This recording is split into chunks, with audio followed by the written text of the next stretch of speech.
Hey guys, welcome back to Geek and Seek. I'm about to head out to MagicCon Vegas. I hope to see some of you guys there. I met a few of you last year. Was a good time, got to jam some games with you guys. Hope to see you there, jam some other games. But today, I figured I'd do a little bit of a review of the decks that I am taking with me, so you know what to expect. So I'm bringing 4 decks with me, 3 of which you guys have maybe seen before on the channel if you are a longtime viewer, and 1 brand new one that I haven't even got to play yet, so we don't even know if it works. So let's start off with the decks you might know. First off, we have Ludovic Necro Alchemist paired with Crom Ludovic's Opus. This exact version of the deck you have not seen, but it used to be a Grixis deck. I lent it to Tommy on the Partners episode of our Commander gameplay series. And yeah, we dropped black when only is it, but it's basically the same deck. We're gonna play a bunch of stuff that cares about goading and forcing combat, incentivizing our opponents to attack people other than us, introducing the Monarch, stuff like that. It's a bit of a grindier deck.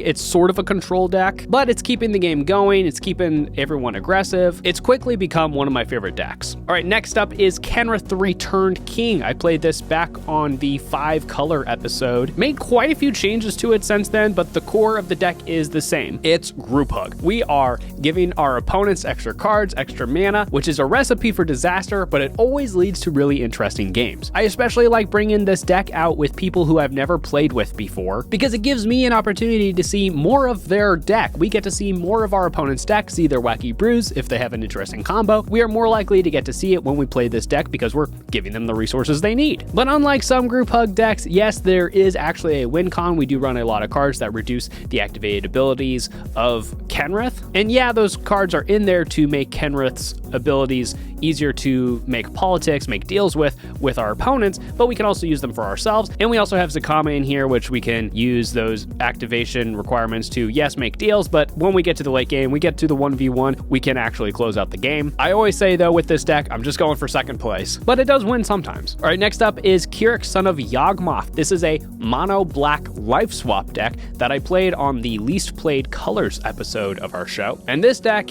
is super cool. We're trying to get our life total super low on purpose, play some big life swap card to get a bunch of our life back, make our opponents really low, hopefully be able to close out the game. And then just because it's mono black, we're messing with life. We also have the combo with Triskaidekaphobia with Tree of Perdition. I almost got to pull it off once, hasn't happened again. This is debatably the strongest deck I'm taking with me because it does have a little bit of fast mana, it does have a lot of tutors, so you could debatably say that this is the strongest of my decks that I'm taking with me, but all those things that I'm ramping and tutoring for are all kind of jankety, so it's actually not that strong, but it is probably the strongest deck I'm taking with me. The deck I'm bringing that makes that debatable though is my brand new deck that no one has seen yet. This is Nylea Keen-Eyed, and it is mono green Storm. The reason I say debatably though is because I have no idea if this deck works because I haven't really got to play any games with it. I think I'm going to be able to get a few games in with it between filming this video and when I actually leave for Vegas. I think I'm going to get a couple games in, but it seems very feast or famine. If it works, it's really, really strong. If it doesn't work, it does nothing. Basically, we're using Nylea